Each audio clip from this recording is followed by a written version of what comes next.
నమస్కారం. వార్తలకు స్వాగతం. ముందుగా ముఖ్యాంశాలు.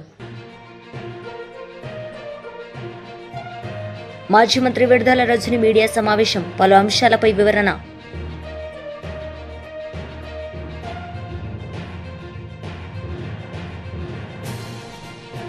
ఈసారైనా విభజన హామీలపై స్పష్టత ఇస్తారా లేదా అని ప్రశ్నించిన వైఎస్ షర్మిల.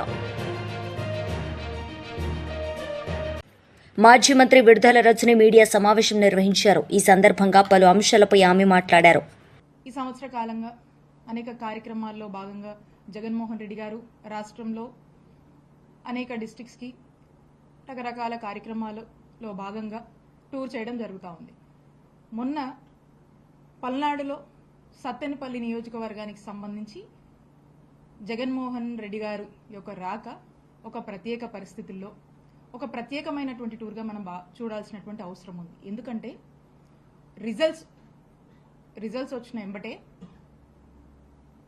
నాగమల్లేశ్వరరావు అనేటువంటి ఒక మా పార్టీకి సంబంధించినటువంటి ఉప సర్పంచ్, అతన్ని పోలీసుల యొక్క హరాస్మెంట్, తీవ్రమైన పోలీసుల యొక్క హ్యూమిలియేషన్, అంటే వాళ్ళు అన్నటువంటి మాటలు, పోలీసులు వేధించినటువంటి తీరుని భరించలేక తట్టుకోలేక తను ఆత్మహత్య చేసుకోవటం, తను చనిపోవడం జరిగింది. మరి ఆ పోలీసుల యొక్క ప్రవర్తన వల్ల కూటమి ప్రభుత్వం అధికారంలోకి వస్తూనే తనని ఇబ్బంది పెట్టి తన మరణానికి కారణమైనటువంటి ఈ కూటమి ప్రభుత్వం మరి ఆ కుటుంబాన్ని పరామర్శించడానికి జగన్మోహన్ రెడ్డి గారు వస్తే పోలీసులు, నాకు తెలిసి జిల్లాలో ఉన్నటువంటి పోలీసులు బలగాలన్నీ కూడా, యంత్రాంగాలన్నీ కూడా వచ్చి మొన్న ఈ కార్యక్రమానికి సంబంధించి ఎక్కడికక్కడ కూడా పూర్తి స్థాయిలో అన్ని మెజర్స్ తీసుకొని వాళ్ళు పకడ్బందీగా ఈ ప్రోగ్రామ్ని విఐపి ఎవరైతే ప్రొటెక్టివ్ ఉన్నారో జగన్మోహన్ రెడ్డి గారికి సంబంధించినటువంటి ప్రొటెక్షన్ గురించి కాకుండా ఈ కార్యక్రమానికి విచ్చేస్తున్నటువంటి ప్రజల్ని అడ్డుకునేందుకు శత విధాలుగా ప్రయత్నం చేసి ఎక్కడికక్కడ అడ్డుకునేందుకు ఒక స్పెషల్ గైడ్ లైన్స్ ఇచ్చి ఈ పోలీసు బలగాలన్నీ కూడా వేల మంది సంఖ్యలో పోలీసుల్ని డిప్లాయ్ చేసి ప్రోగ్రామ్ని ఫెయిల్ చేసేటువంటి ఒక కార్యక్రమం, ఒక మ్యారథాన్గా తీసుకొని పోలీసులు ఏ విధంగా ముందుకు వెళ్లారో రాష్ట్ర ప్రజానికం మొత్తం కూడా చూసింది.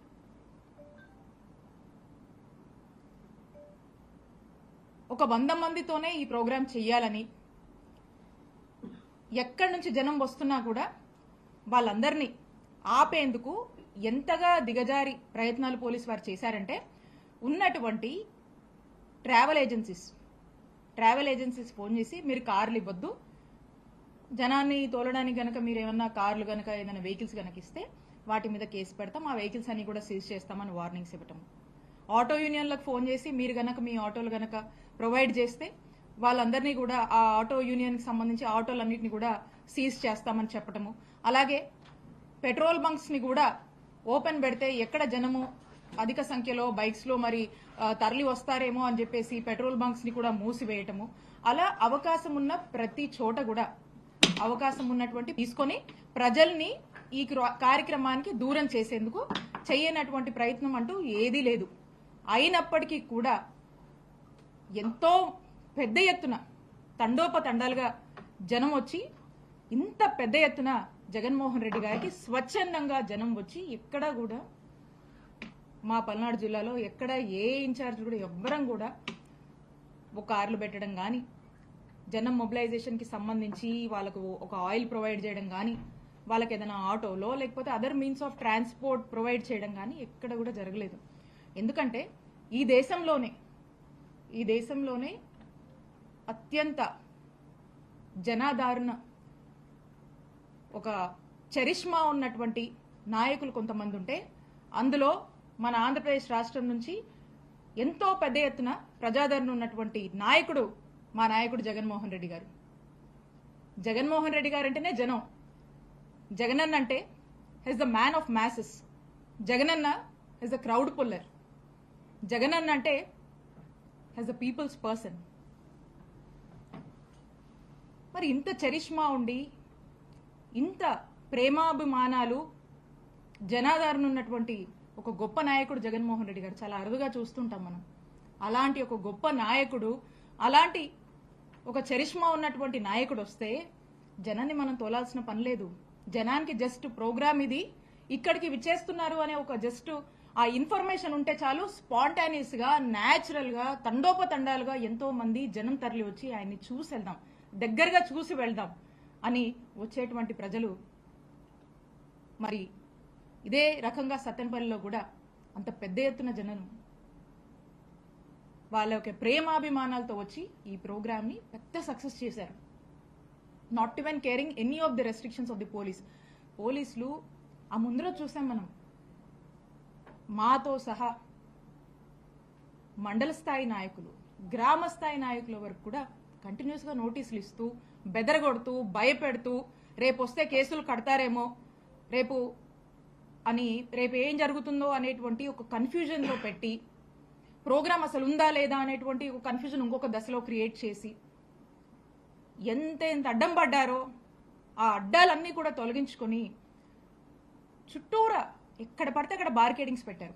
ఆ బార్కేడ్లు కూడా లెక్క చేయకుండా పొలాల్లోంచి చూసారు, చాలా మంది విజువల్స్ సోషల్ మీడియాలో కానీ చాలా మందికి కూడా తెలుసు, పొలాల్లోంచి ఎక్కడ దారి లేకపోయినా ఏదో ఒక దారి వాళ్ళు చూసుకొని న్యాచురల్గా కనీసం ఆ ప్రోగ్రాంలో మంచినీళ్లు కూడా లేనటువంటి పరిస్థితులు, ఏ షాప్ కూడా ఓపెన్ చేయండి.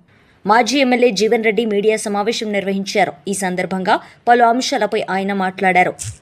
ఉన్నాడు ఈ రేవంత్ రెడ్డి కాబట్టి వారి యొక్క స్కాములన్నీ వివరంగా చెప్తాం, ఒక 2 నిమిషాలు ఓపికగా వినాలి. ఏ ఫర్ కాంగ్రెస్ చరిత్ర అంతే, ఏ ఫర్ అన్ముల బ్రదర్స్ స్కాములు, బి ఫర్ బస్సుల స్కాము, 4000 బస్సులు కొన్నారు, సి అంటే కరప్షన్, కమిషన్లు, కలెక్షన్లు, మక్కల స్కామ్ కూడా దీంట్లో ఉన్నది. మెల్లగా దీనికి ఒకటే రోజు మనం 26 స్కాముల గురించి చెప్పలేం కాబట్టి మెల్లగా చెప్తాం. ఇది అంతం కాదు, ఆరంభం మాత్రమే. ఈరోజు ఒక స్కామ్ మీద ఒక 10,000 కోట్ల స్కామ్ గురించి చెప్తాము. దానికి ముందు ఈ అంటే ఎంప్లాయీ రిక్రూట్మెంట్ స్కామ్లు, ఎఫ్ ఫర్ ఫార్మా భూదందాలు, 4th సిటీ స్కామ్లు, D for documentary forger scams, ఢిల్లీకి డబ్బులు పంపుడు, విలేకరులందరికీ తెలుసు. ఎఫ్ అంటే ఫయూమ్ ఖురేషి అక్రమాలు, సీఎంకు నమ్మిన బంట ఒక ఆయన ఉంటాడు ఫయూమ్ అని, ఆయన ఏడా ఉంటాడంటే 1000 కోట్ల పైన దందా ఏడని ఉండని ఆడ ఎంటర్ అవుతాడు ఆ స్కామ్లల్లో. సెంటర్ ఏదైనా ఎంటర్ మీడియేటర్ అన్నట్టు, పవర్ బ్రోకర్. ఈ రంజిత్ రెడ్డికి ఈ రేవంత్ రెడ్డికి మధ్యలో బ్రోకర్. చెప్పినా కదా, ఎఫ్ దాకా వచ్చింది. ఎఫ్ అంటే ఫయూమ్ ఖురేషి యొక్క అక్రమాలు, స్కామ్లు, అది వరుస పెట్టుంటాయి, ఎపిసోడ్ 1, 2, 3 అన్నీ వస్తాయి దాని వెనుక. జీ అంటే గ్రెయిన్ స్కామ్. హెచ్ అయితే మీకు తెలుసు ఇక హైడ్రా క్లియరెన్స్, ఎవడన్నా పాత బకాయిలు చెల్లించాలా, ఢిల్లీకి మూటలు పోవాలా, నిన్న బర్త్డే గిఫ్ట్ ఇచ్చి రావాలా ముఖ్యమంత్రి అంటే హైడ్రా క్లియరెన్స్ కావాలా, అది హైడ్రా స్కామ్.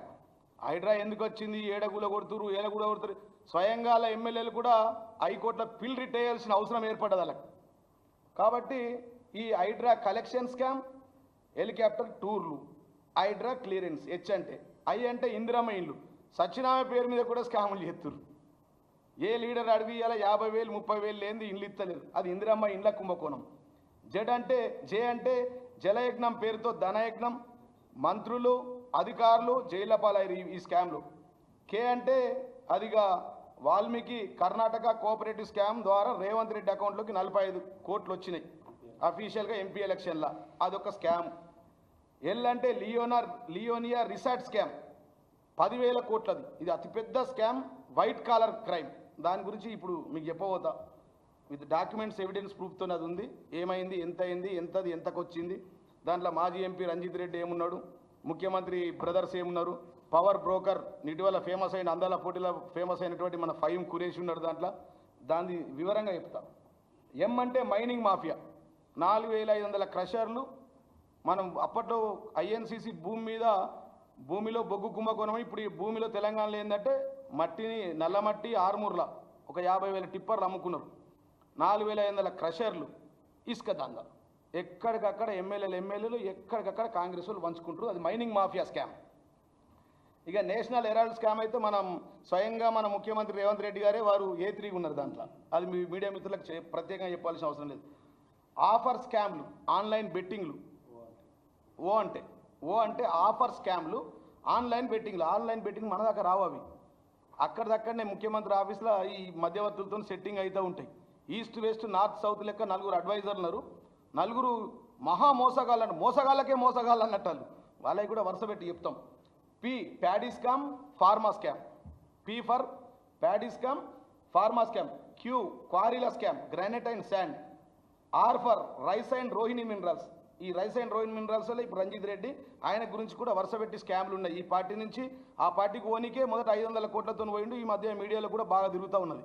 450 కోట్ల డీలు మధ్య. ఈసారైనా విభజన హామీలపై స్పష్టత ఇస్తారా లేదా అని వైఎస్ షర్మిల ప్రశ్నించారు. ఆంధ్ర రాష్ట్ర ప్రజల గుండెలు మండిపోతున్నా ఏ మొహం పెట్టుకుని రాష్ట్రానికి మోదీ వస్తున్నారని ఎద్దేవా చేశారు. ప్రతిసారి ఆంధ్ర రాష్ట్రానికైనా విశాఖపట్నానికైనా వస్తున్నారు, పోతున్నారు. మీ భద్రత మీకు ఉంటుంది కాబట్టి మీ ముందుకొచ్చి ఎవరు ప్రశ్నించే లిబర్టీ లేదు కాబట్టి, ఆ స్వతంత్రం ఈ దేశంలో లేదు కాబట్టి ప్రధానిని ఎవరు ప్రశ్నించలేకపోతున్నారు. కానీ ఆంధ్ర రాష్ట్ర ప్రజల గుండెలు మండిపోతున్నారు. ఏ ముఖం పెట్టుకుని మోడీ గారు మళ్ళీ మళ్ళీ వస్తున్నారు మన రాష్ట్రానికి అని కాంగ్రెస్ పార్టీ ప్రశ్నిస్తుంది. మోడీ గారు 11 సంవత్సరాల క్రితం మన తిరుపతికి వచ్చి ప్రత్యేక హోదా 10 సంవత్సరాలు ఇస్తామని మాటిచ్చి వెళ్ళారు. ఇప్పటికి 11 సంవత్సరాలు అయిపోయింది. ఇంతవరకు ప్రత్యేక హోదా ఊసేలేదు. ప్రత్యేక హోదా ఇవ్వబోము అని కూడా నిస్సిగ్గుగా చెప్తున్నారు. అంటే మీ మీద, మీ మాట మీద మీకెంత గౌరవం ఉందో ప్రజలు చూస్తున్నారు. ప్రత్యేక హోదా అన్నది విభజన హక్కు. ఆంధ్ర రాష్ట్రం విడిపోయినప్పుడు ఆంధ్ర రాష్ట్రం ఎంతగా కోల్పోయిందో ప్రజలందరికీ తెలుసు. ఆంధ్ర రాష్ట్ర ప్రజలకు ముఖ్యంగా తెలుసు. అయినా కూడా ప్రత్యేక హోదా విషయంలో మోడీ గారు ఇంతవరకు మోసం చేస్తూనే ఉన్నారు. ప్రత్యేక హోదా గురించి ఇప్పటి వరకు కూడా ఇస్తాము అని కానీ సానుకూలంగా కానీ స్పందించటం లేదు మోడీ గారు. అయినా కూడా చంద్రబాబు గారు, పవన్ కళ్యాణ్ గారు మద్దతు ఇస్తున్నారు. అంటే వీళ్ళకు ప్రజల సంక్షేమం ముఖ్యమా, ప్రజల అభివృద్ధి ముఖ్యమా, లేకపోతే వాళ్ళ రాజకీయ ప్రయోజనాలు ముఖ్యమా ప్రజలందరూ గమనిస్తున్నారు. మోడీ గారిని ప్రశ్నిస్తున్నాం. పోలవరం ప్రాజెక్టు కట్టాలి అన్నది మా విభజన హక్కు. పూర్తి ఖర్చులు కేంద్ర బాధ్యత తీసుకొని కట్టాలి అన్నది మా హక్కు. అయితే అది మాకు ఇచ్చిన హామీ అయితే ఇప్పుడు ఈరోజు పోలవరం ప్రాజెక్టుకు సంబంధించి 45 మీటర్లలో కాదు 41 మీటర్లకే కడతాము అని బహిరంగంగా పార్లమెంటులోనే చెప్పి కొన్ని నిధులు మంజూరు చేశారు. ఇది అన్యాయం కాదా అని మోడీ గారిని అడుగుతున్నాం. పోలవరం ప్రాజెక్టు 45 మీటర్ల నీళ్ల నిల్వ ఉంటేనే అది గ్రావిటీ బేస్డ్ ప్రాజెక్ట్. ఇలా 41 మీటర్ల కడితే అది లిఫ్ట్ ఇరిగేషన్ ప్రాజెక్ట్ అవుతుంది, ఒక బ్యారేజ్ అవుతుంది. అసలు పోలవరం ప్రాజెక్టు ఎసెన్స్ ని, దాని స్పిరిట్ ని మొత్తం పూని చేస్తున్నారు మోడీ గారు. పార్లమెంటులోనే ఇది అనౌన్స్ చేస్తే వైసీపీ అయినా, టీడీపీ అయినా, జనసేన అయినా ఏది మాట్లాడలేదు. మాకు 45 మీటర్లే కావాలి అని పార్లమెంటులో నిలదీసిన ఒక్క మగాడు లేడు, ఒక్క పార్లమెంటేరియన్ లేదు. ఇది ఎంత దురదృష్టకరమో ప్రజలందరూ ఆలోచించారు. మోడీ గారు విశాఖపట్నంకి వస్తున్నారు, సమాధానం చెప్పాలి. ప్రత్యేక హోదా గురించి సమాధానం చెప్పాలి, పోలవరం గురించి సమాధానం చెప్పాలి. అలాగే రాజధానికి కూడా అప్పులు ఇస్తున్నారు. మాకు అప్పులు కావాల్సింది, మాకు రాజధాని కావాలి. రాజధాని కట్టాల్సిన బాధ్యత కేంద్రానికి, రాజధాని పూర్తి చేసి ఇవ్వాల్సిన బాధ్యత కేంద్రానికి. ఈరోజు మాకు ఎందుకు అప్పులు ఇస్తున్నారు? ఈ అప్పులన్నీ మళ్ళీ మా మీద, మా బిడ్డల మీద పడతాయి. అంటే మనం మళ్ళీ భూమిని అమ్ముకొని కట్టుకోవాలి. మాకు ఏం అవసరం ఉంది? మోడీ గారు ఇవన్నీ సమాధానం చెప్పాలి. విశాఖపట్నం స్టీల్కు సంబంధించి ఇంతవరకు కూడా ప్రైవేటైజ్ చేయబోము అని చెప్పటం లేదు మోడీ గారు. పార్లమెంటులో ఏదైతే ప్రైవేటైజ్ చేసే ఆలోచన ఉందో ఆ ఆలోచనకు మేము కట్టుబడి ఉన్నాము అని ఇటీవల కూడా ఒక కేంద్ర మంత్రి చెప్పారు. అంటే విశాఖ స్టీల్ ఎప్పుడు ప్రైవేటైజ్ చేస్తారో తెలియక బిక్కుబిక్కుమంటూ ఇక్కడ వాసులు బతుకుతున్నారు. ఇది చాలా అన్యాయం. అసలు ఏ కారణం లేకుండా 4,000 5,000 మందిని అకారణంగా తొలగించేశారు. ఇలా తొలగించుకుంటూ పోయి దాన్ని మెల్లగా కూని చేసే క్రమంలో పడ్డారు మోడీ గారు. ఇవన్నీ డైరెక్ట్ గా కాకపోయినా ఇండైరెక్ట్ గా చంద్రబాబు గారు సపోర్ట్ చేస్తున్నట్టే. ఎందుకంటే మోడీ గారు చేస్తున్న అన్యాయాలు ఏ ఒక్కటి ప్రశ్నించకుండా వాళ్ళకు కంటిన్యూస్ గా మద్దతు ఇస్తున్నారు చంద్రబాబు గారు. అంటే దాని అర్థం ఆంధ్ర రాష్ట్ర ప్రజలకు వెన్నుపోటు పొడుస్తున్నారు అని. మోడీ గారు విశాఖపట్నం వస్తున్నారు. వీటన్నిటి మీద కూడా ప్రజలకు సమాధానం చెప్పాలి. ఉత్తరాంధ్ర, రాయలసీమకు స్పెషల్ ఎకనామిక్ ప్యాకేజ్ ఇస్తామని చెప్పారు, నిధులు ఇస్తామని చెప్పారు. ఎంత ఇస్తున్నారు? ఎప్పుడు ఇస్తున్నారు? అసలు ఇస్తున్నారా లేదా? మీ ఆలోచన ఏమిటి?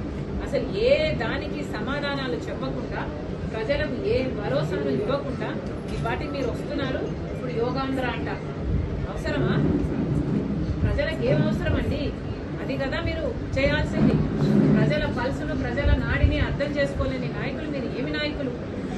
మళ్ళీ కాంగ్రెస్ పార్టీ డిమాండ్ చేస్తుంది, మోడీ గారు వస్తున్నారు, వీటన్నిటికీ సమాధానం చెప్పాలని కాంగ్రెస్ పార్టీ మోడీ గారిని డిమాండ్ చేస్తుంది. మొన్న జరిగిన జగన్మోహన్ టీడీపీ సీనియర్ నాయకులు గోరంట్ల బుచ్చయ్య చౌదరి మీడియా సమావేశం నిర్వహించారు. ఈ సందర్భంగా పలు అంశాలపై ఆయన మాట్లాడారు. రాజకీయాలను ప్రోత్సహించి ఏ విధంగా అధికారంలోకి వచ్చాడో మనం చూసాం.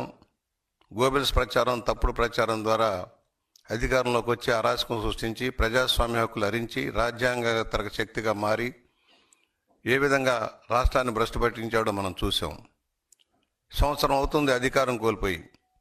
ఆయనకేదో ప్రజలు తీవ్ర ద్రోహం చేశారని, తాను ఎక్కడో దైవాంశ సంపూర్ణలాగా నేను ఫీల్ అవుతున్నానన్న భావనలో ఆయన ఉన్నారు. ఎక్కడో బ్యాలెన్స్ తప్పినట్టుగా ఉన్నాడు ఈయన బహుశా ఎర్రగడ్డలోనూ విశాఖ మానసిక ఆసుపత్రిలోనూ చికిత్స చేయాల్సిన అవసరం ఉంది. కట్టుదప్పిపోతా ఉన్నాడు. అసెంబ్లీకి రాడు, సమస్యల మీద మాట్లాడడు, ప్రజా సమస్యల్లోకి వెళ్ళడు. కేవలం కుట్ర రాజకీయాలకు తెరలేపి తన పర్యటన కొనసాగిస్తూ ఉన్నాడు. రౌడీ మోకల్ని వెనక వేసుకొని, గంజాయి మోకల్ని వెనక వేసుకొని రౌడీల్ని పరామర్శించడం కోసం వెళ్ళటం మనం చూస్తూ ఉన్నాం. నిన్న సత్తెనపల్లి నియోజకవర్గంలో పర్యటన కూడా మనం చూసాం. కేవలం 100 మందికి పర్మిషన్ ఉంటే ఏ విధంగా 1000 మందిని పోగేసి భయంకరంగా ప్రవర్తించాడో మనం చూసాం. అక్కడ ఏ విధమైన స్లోగన్లు ఇప్పించాడో మనం చూసాం. తక్షణమే అధికారం కావాలి, తక్షణమే ముఖ్యమంత్రి సీట్లో కూర్చోవాలి, అరాచకాలు సృష్టించాలి, అవినీతితో దోచుకోవాలన్న లక్ష్యంలో ఆయన కార్యక్రమాలు ఉన్నాయి. రాష్ట్రంలో శాంతి భద్రతలు విఘాతం కలిగించేలాగా కార్యక్రమం చేసి రాష్ట్ర ప్రభుత్వాన్ని అబాసు పాలు చేయాలన్న లక్ష్యంలోనే ఆయన కార్యక్రమాలు నడుస్తూ ఉన్నాయి. అభివృద్ధి సంక్షేమంతో సంవత్సర కాలంగా ముందుకు వెళ్తూ ఉంది ఈ ప్రభుత్వం. ఎక్కడా కూడా ప్రజాస్వామ్య హక్కులకి భంగం కలిగించకుండా శాంతియుతంగా ప్రదర్శన చేసేదానికి అనుమతిస్తుంది. కనుకనే జగన్మోహన్ రెడ్డి ఎక్కడికైనా వెళ్ళగలుగుతూ ఉన్నాడు. ఇవాళ ఎక్కడికి వెళ్ళినా అరాచకం, ఆటవికం విధానం, పోలీసుల మీద దాష్టీకం, ప్రజల మీద దాష్టీకం. నిన్న జరిగిన పర్యటనలో 2 మరణిస్తే కనీసం వాళ్ళని పరామర్శించడానికి కూడా వెళ్ళాల. ఎవరు? ఈ నాగమల్లేశ్వరరావు. నువ్వు గెలుస్తావని బెట్టింగ్ కాసి ఆయన అప్పులు తీర్చలేక, బెట్టింగ్ డబ్బులు ఇవ్వలేక ఆత్మహత్య చేసుకుంటే దానికి సంవత్సరం తర్వాత పరామర్శకు వెళ్తావా? సంవత్సరం కిందట వెళ్ళలేకపోయావా?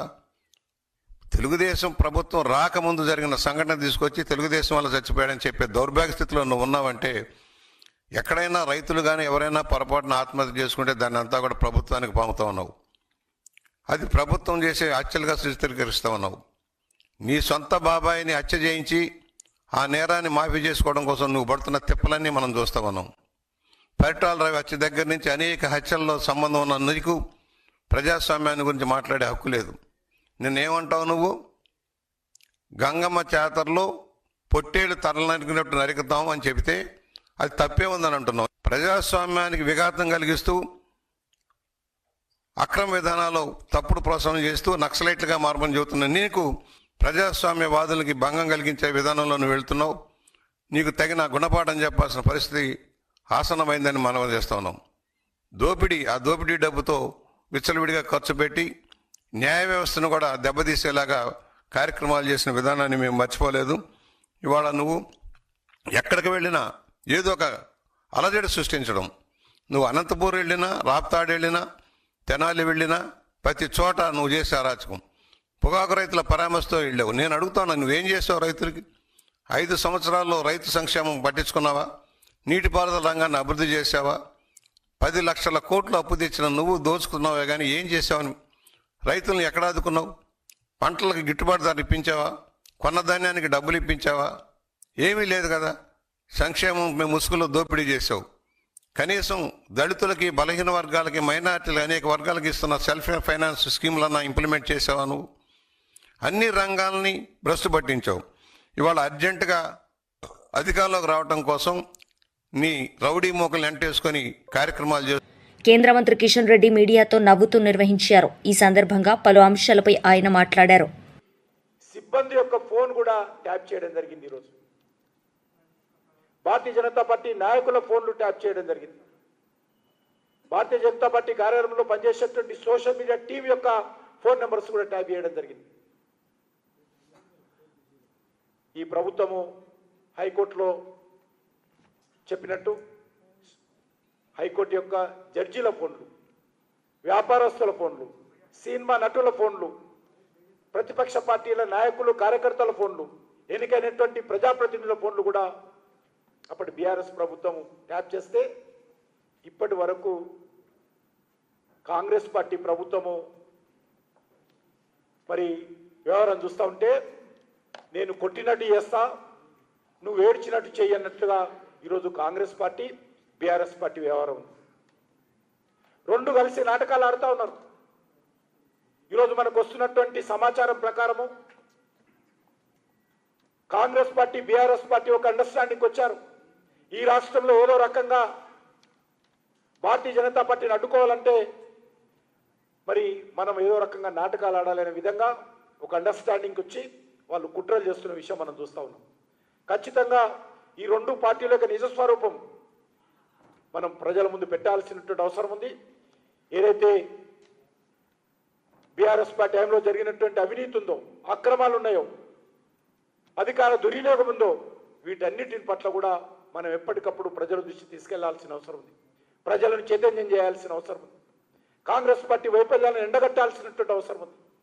కాంగ్రెస్ పార్టీ 6 గ్యారంటీలు కానీ 420 సబ్ గ్యారంటీస్ కానీ ఎప్పటికప్పుడు అడగాల్సినటువంటి అవసరం ఉంది. ఆ దిశలో మనం కార్యాచరణ ప్రణాళిక రూపొందించుకొని ముందుకెళ్ళాలి. ఇప్పటికే మనము విజయవంతంగా మండల కమిటీలు పూర్తి చేసుకుంటున్నాం.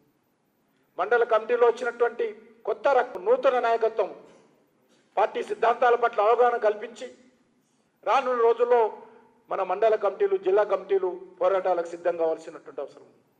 ఉద్యమాలతో ముందుకెళ్లాల్సినటువంటి అవసరం ఉంది. ప్రజల మద్దతు కూడగట్టాల్సినటువంటి అవసరం ఉంది. ఈ యొక్క తెలంగాణ ప్రజల ఆకాంక్షలకు అనుగుణంగా తెలంగాణలో ఒక భారతీయ జనతా పార్టీ ప్రభుత్వం రావాల్సినటువంటి అవసరం ఉంది. ఇది మనం అనడం లేదు. ఈ రాష్ట్రంలో ఎవరిని కలిసినా, ఏ తెలంగాణ ఉద్యమకారుడిని కలిసినా, ఏ తెలంగాణ విద్యావంతుడిని కలిసినా, ఏ తెలంగాణ కళాకారుని కలిసినా, తెలంగాణకు సంబంధించినటువంటి ఏ ప్రభుత్వ అధికారి, ఉన్నతాధికారులను కలిసినా కూడా ఒకటే మాట, ఈ రాష్ట్రం రక్షించాలంటే ఈరోజు భారతీయ జనతా పార్టీ రావాలి. లేకపోతే భారతీయ జనతా పార్టీ ఈరోజు మరి ఖచ్చితంగా ముందుకెళ్లాల్సిన. మాజీ మంత్రి శ్రీనివాస్ గౌడ్ మీడియా సమావేశం నిర్వహించారు. ఈ సందర్భంగా పలు అంశాలపై ఆయన మాట్లాడారు.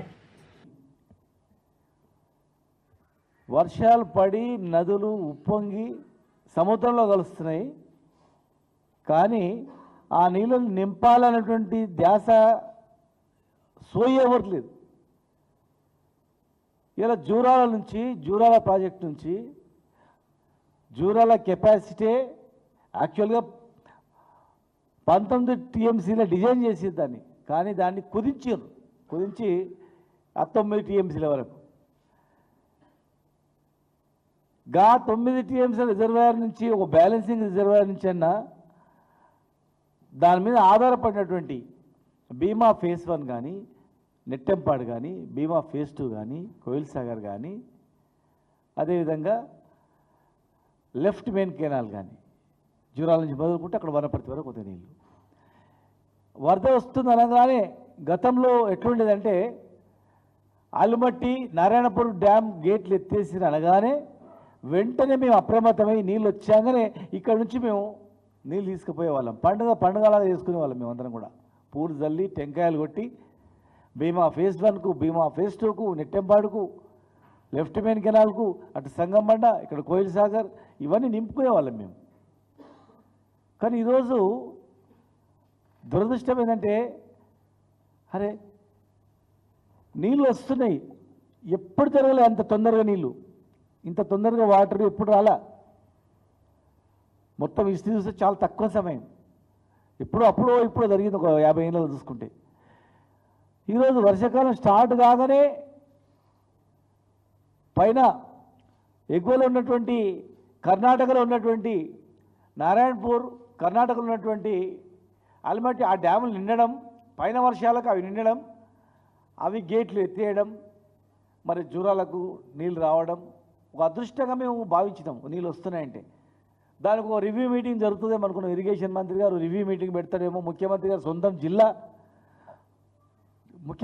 సొంతం జిల్లాలో ఎప్పుడు లేనట్లు ఇలా 2 కృష్ణా తుంగభద్ర ఉప్పొంగుతూ ఉన్నాయి, నీళ్ళు వస్తున్నాయి, వరదలు వస్తున్నాయి కర్ణాటక నుంచి పైనుంచి. ఆ నీళ్లు వాడతారేమో అనుకుంటే జూరాల కెపాసిటీ ఎంత ఉందో అంత కెపాసిటీ రోజు నీళ్లు వదులుతూ ఉన్నారు. వాళ్ళకి అవసరం కనుక పవర్ జనరేట్ చేసుకుంటున్నారు. వార్తలు ముగించే ముందు ముఖ్యాంశాలు మరోసారి. మాజీ మంత్రి విడుదల రజని మీడియా సమావేశం, పలు అంశాలపై వివరణ.